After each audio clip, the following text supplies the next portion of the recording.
Mesdames, Messieurs, bonsoir. Le grand entretien de Télé Sahel reçoit ce soir le général d'armée Abdrahmane Tchani, président de la République, chef de l'État.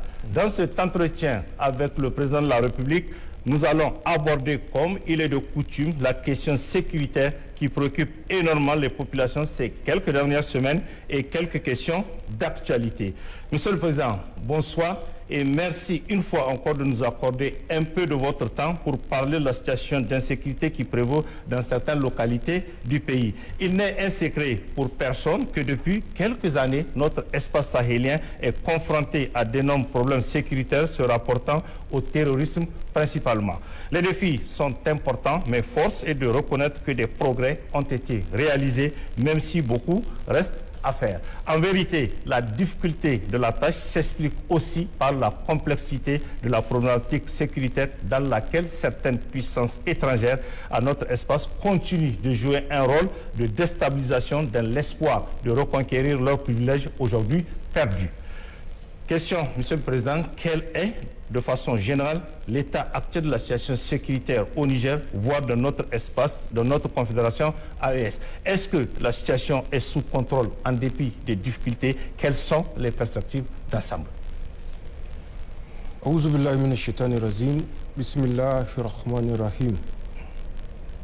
Merci Abdoulaye. C'est un plaisir de partager avec l'ensemble de nos compatriotes de la Confédération et du monde qui nous suivent par rapport à cette problématique sécuritaire dans notre espace. Vous l'avez dit, une problématique liée à des intérêts géopolitiques et géostratégiques. Mais permettez-moi, dans un premier temps, de rendre hommage à l'ensemble des peuples de la Confédération, particulièrement au vaillant peuple nigérien, leur présenter mes condoléances pour les morts civils et militaires.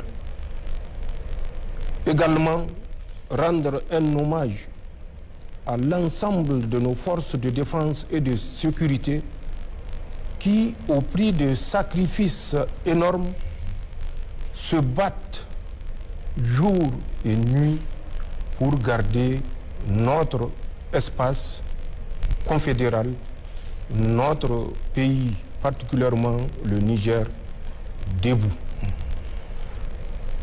Pour répondre à votre question, il faut faire un rappel historique, car comme le dit le Coran, le rappel sauve. Il faut rappeler, pour que les Nigériens et les autres peuples comprennent la définition de cette menace à laquelle nous sommes confrontés, les implications qui sont derrière cette menace, qui n'est autre ou qui ne sont autres que la défense des intérêts géostratégiques ou géopolitiques des puissances impérialistes, mais particulièrement néocolonialistes. Il faut toujours placer les événements dans leur contexte de globalisation. Je veux dire placer les éléments ou les événements dans leur contexte de globalisation en rappelant en 1979, beaucoup l'ont oublié, beaucoup d'autres ne l'ont pas connu,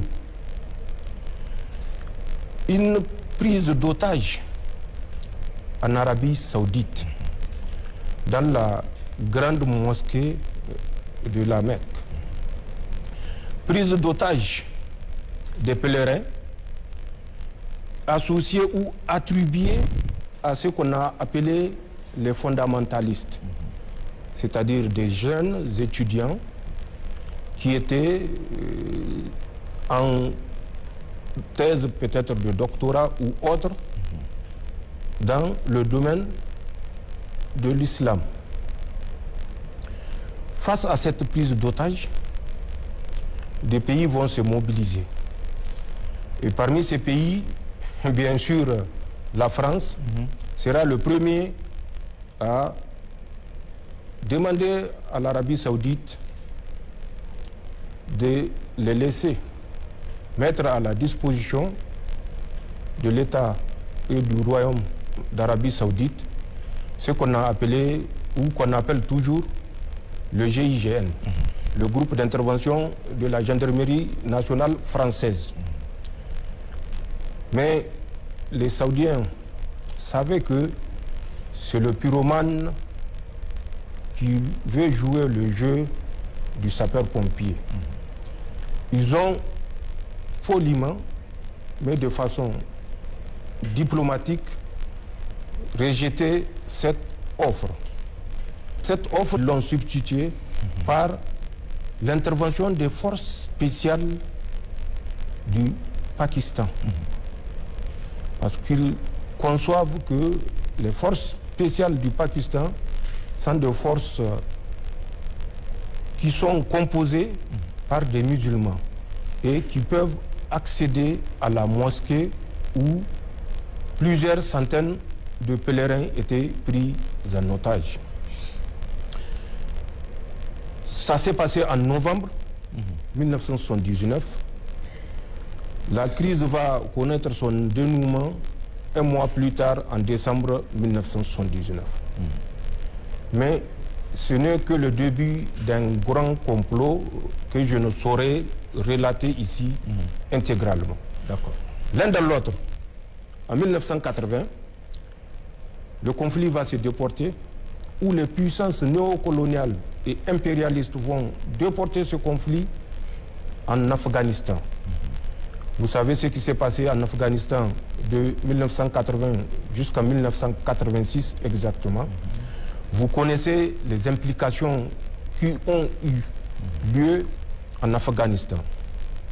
Après l'Afghanistan, ce conflit va se déporter un peu plus loin, en Irak. Nous savons ce qui s'est passé en Irak. Nous connaissons les acteurs, nous connaissons les implications et nous connaissons les intérêts géostratégiques et géopolitiques et tous les non-dits qui ont couronné malheureusement cette période où beaucoup de citoyens irakiens ont perdu leur vie. Le néocolonialisme ne s'arrêtera pas à ça. Un foyer s'éteint, c'est un autre qui est déjà programmé pour s'allumer. Le conflit va revenir en Syrie. Mais avant d'arriver en Syrie, ils ont tenté de l'allumer plus proche de nous, en Algérie, avec les retours des Moudjahidines qui revenaient de l'Afghanistan. Donc la Syrie a été un autre point de chute de ses intérêts géostratégiques et géopolitiques des puissances impérialistes néocoloniales. Vous avez suivi ce qui s'est passé en Syrie jusqu'à la dernière évolution où tout le monde a suivi et tout le monde a découvert le grand jeu de ces puissances néocolonialistes. Mais avant la fin de la Syrie, ils ont mis également un foyer en latence qu'ils ont rallumé, c'était la Libye, à notre frontière nord. Nous savons ce qui s'est passé en Libye et nous savons quels sont les acteurs qui étaient derrière ce qui s'est passé en Libye et quelles sont les conséquences de cette intervention face à laquelle, malheureusement, nos pays africains n'ont pas eu le courage d'élever la voix. Je fais ce rappel pour que les gens comprennent que si aujourd'hui je suis en mesure de m'adresser directement aux concitoyens, beaucoup d'efforts ont été consentis. Nos forces de défense et de sécurité ont consenti beaucoup de sacrifices. Pour venir au cas spécifique du Sahel de façon globale et de la Confédération encore de façon plus précise et du Niger en particulier, je rappellerai quels sont les acteurs qui sont derrière cette situation que nous vivons aujourd'hui. Ces acteurs ne sont autres que la France, accompagnée de l'Union européenne, malheureusement, et du régime sortant des États-Unis d'Amérique. Okay. La France a utilisé plusieurs moyens pour nous déstabiliser. Vous vous rappelez, le 26 juillet, date de la révolution qui a cours au Niger, 2 jours après le 26 juillet 2023, Emmanuel Macron, qui était en visite dans un territoire ou département d'outre-mer, a convoqué un conseil de défense. Je dis bien un conseil de défense sur la situation au Niger. C'était bien, je le dis et je le répète, le 28 juillet 2023, donc 48 heures après les événements du 26 juillet. Face à ce conseil, des décisions ont été prises et, entre autres, il faut par tous les moyens rétablir Bazoum au pouvoir. Pour rétablir Bazoum au pouvoir, il y a eu des propositions, notamment l'utilisation de la CEDEAO comme marionnette. Mais bien sûr, ce n'est pas eux qui disent marionnette. Et ils présentent la CEDEAO comme un défenseur de la démocratie, droit et ordre constitutionnel. Le régime français ne s'est pas limité à utiliser, manipuler la CEDEAO. Ils ont créé, et je l'ai rappelé lors de mon dernier entretien du 25 décembre 2024, ils ont créé une première cellule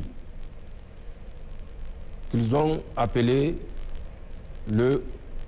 la cellule chargée de réflexion sur le commandement pour l'Afrique.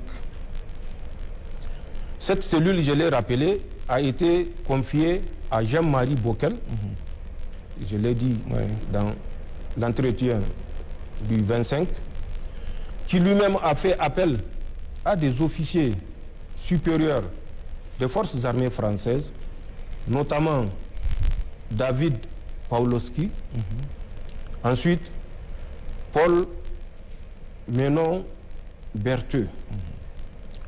En son temps, également, j'ai dit les postes qu'ils ont occupés. C'est ça. L'un de l'autre, ils avaient eu pour mission, de la part de Jean-Marie Bockel lui-même, désigné et mandaté par Emmanuel Macron, de réfléchir pour trouver les moyens non seulement d'empêcher toute autre contamination, puisque ce qui s'est passé au Mali, au Burkina et au Niger est considéré comme une maladie contagieuse qu'il fallait par tous les moyens éradiquer.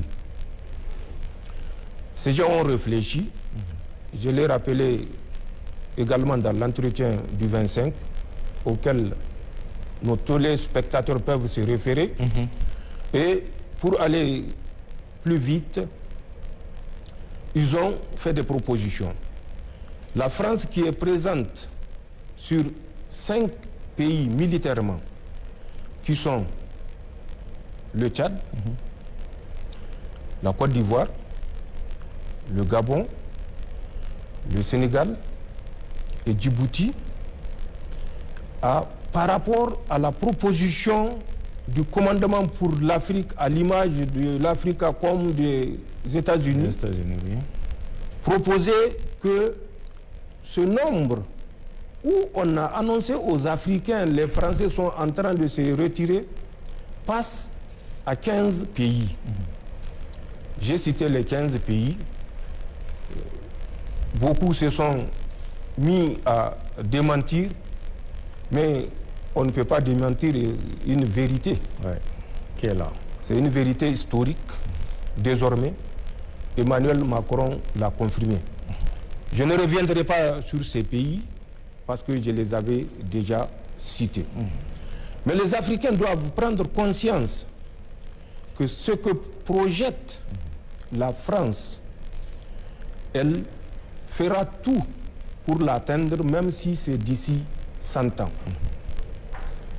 Un général français l'avait dit à Abéché, nous étions en Afrique il y a 200 ans, nous étions repartis il y a 60 ans, nous devons, puisque nous sommes de retour, rester pour minimum 100 ans.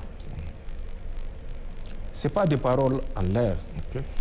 Ce n'est pas des paroles en l'air quand on les met côte à côte avec ce que le général Lecointre a dit il y a quelques mois, en 2024, qu'il va falloir, avec l'Union européenne, traverser la Méditerranée, même si c'est dans 1 an, 2 ans ou 10 ans, pour reconquérir par les armes sur le feu l'Afrique. Parce que la France et l'Europe sans l'Afrique, c'est la souffrance en perspective. Ouais.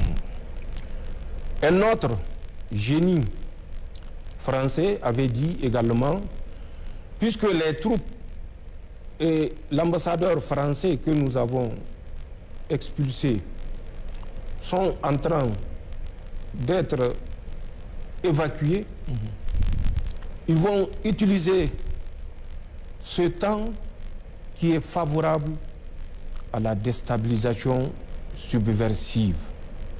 Ce n'est pas des paroles en l'air. C'est des paroles mûrement réfléchies, c'est des paroles fruits des échanges stratégiques que ces gens entretiennent, contrairement à nos pays africains, où chacun, pour préserver son 2e, 3e, 4e mandat, est prêt à sacrifier son frère. Pour revenir à ce qui a été mis en place et dont on voit le déroulement actuel, toujours en 2024, après cette cellule dont Jean-Marie Bockel avait eu la responsabilité, pour laquelle il a présenté le résultat le 23 octobre 2024 à la présidence française, donc à Emmanuel Macron. Il a initié, il ne s'est pas arrêté là, pour vous montrer l'esprit européen qui entoure tous ces événements que nous vivons aujourd'hui. Il a entrepris une campagne de présentation. Il a déjà fait l'Italie. Oui. Il devait faire l'Allemagne en novembre 2024. Et c'est là où nous avons cessé d'accorder d'intérêt à ces actions pour nous concentrer sur l'essentiel. C'est ça. Donc après cette cellule, une autre cellule a vu le jour en septembre, toujours de l'année 2024. Cette cellule, ils l'ont appelée la cellule Sahel de l'Élysée. La cellule Sahel de l'Élysée a été confiée à un certain Christophe Guilou, ou Guilhou, je ne sais pas la prononciation. Guilhou s'écrit G-U-I-L-H-O-U. C'est aux téléspectateurs ou bien aux Français de nous dire comment ça se prononce, mais moi je considère que c'est Christophe Guilou. D'accord. Donc c'est Christophe Guilou, ou Guilhou, je ne sais pas, a également, comme Jean-Marie Bockel, désigné un autre génie pour conduire la réflexion. Je rappelle que Christophe Guilou était ambassadeur de France au Cameroun. Et il a pris le titre d'ambassadeur et envoyé spécial français au Sahel. Il va désigner un certain Jérémy Robert. C'est lui le génie qui va conduire toujours cette réflexion par rapport à la leçon la mieux adaptée à donner au pays de la Confédération. Ce Christophe Jérémy va constituer son équipe. Lui, il aura le titre de conseiller Afrique de l'Élysée. Je dis bien conseiller Afrique de l'Élysée, le Jérémy Robert. Il va constituer cette cellule Sahel qui sera composée de la DGSE française, de l'Organisation internationale de la francophonie, je dis bien l'Organisation internationale de la francophonie, et d'une direction géopolitique du ministère français des Affaires étrangères. Cette cellule, selon leurs propres termes, aura à sa disposition des fonds illimités. Des fonds illimités, je le dis avec insistance, parce que ça prouve l'importance que le régime subversif français accorde à cette cellule Sahel. Disposant de fonds illimités, sa mission sera d'amplifier tout événement qui se produira dans la Confédération États du Sahel. Particulièrement tout événement qui aura lieu ou qui n'a même pas eu lieu au Niger. Je dis bien qui n'a même pas eu lieu au Niger. D'accord. Elle aura également pour mission, à travers la DGSE française, de conduire, et particulièrement au Niger, cette cellule Sahel, les missions qui ont été confiées à cette cellule. L'importance de ce rappel, c'est pour que nos compatriotes nigériens et de la Confédération, et même du monde, puisque nous avons une diaspora confédérale à travers le monde, comprennent ce qui se passe présentement dans notre espace. C'est une guerre informationnelle, c'est une guerre de déstabilisation, c'est une guerre de néocolonisation qui est conduite avec les financements français, européens et occidentaux. Mais des puissances, je le répète, néocoloniales, impérialistes, occidentales. La France et ses autres acolytes ne se sont pas limités à la création de ces cellules où elles ont confié des missions bien particulières. La France a également infiltré tous les mouvements qui initialement étaient appelés des mouvements indépendantistes. Ensuite, des mouvements djihadistes. Et enfin, des mouvements terroristes. Puisque le mensonge a beau courir, la vérité finira toujours par le rattraper. C'est à ces forces néocolonialistes et à ces troupes auxiliaires, tirailleurs d'un autre âge que nous faisons face et que nous faisons face avec succès. Ouais. Mais pour comprendre les implications, ces puissances européennes en tête avec leur guide spirituel ont fait ce que nous pouvons qualifier de repeuplement terroriste dans notre espace confédéral. Ce repeuplement terroriste a consisté en quoi? Ils ont, en 2 vagues successives, transféré du lac Tchad, pour une première fois, face à la débâcle que connaissent leurs supplétifs, les tirailleurs auxiliaires d'un autre âge, ils ont transféré 400 combattants de l'État islamique en Afrique de l'Ouest ou dans les provinces ouest-africaines, comme ils l'appellent pompeusement, dans le triangle Burkina, Niger, Mali. Ça s'est passé du 21 au 24 du mois d'avril, le mois passé. Le mois passé. 2025. Un deuxième lot de 350 combattants toujours de SWAP, l'État islamique comme il l'appelle, dans les provinces de l'Afrique de l'Ouest.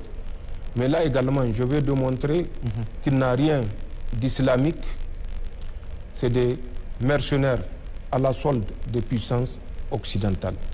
Donc 350 dans malheureusement le nord du Bénin, qui est actuellement abandonné par les forces armées béninoises, sous prétexte de créer une profondeur stratégique. Quelle profondeur stratégique le Bénin peut s'offrir? Tout ceci n'est que inspiration française pour laisser la voie libre à tous les malveillants de s'en prendre exclusivement au pays de la Confédération. Ça également sera détaillé dans les questions qui viendront certainement. D'accord. Donc, pour synthétiser, j'avais fait un rappel historique pour démontrer que tous les pays qui ont été confrontés de 1979 à nos jours à cette guerre géostratégique, géopolitique, ne s'en sont pas sortis. Ouais. Pour démontrer tous les moyens utilisés par la France, accompagnés, je l'ai dit et je le répète, de l'Union européenne et à un certain moment des États-Unis d'Amérique,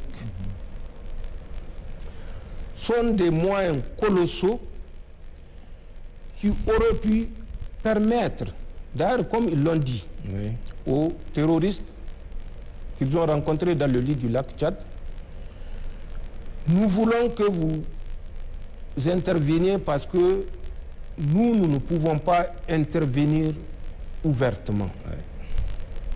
Certaines puissances ne nous laisseront pas faire. C'est ce qu'ils ont dit aux terroristes de ISWAP et de Boko Haram, puisqu'il y a les deux ailes.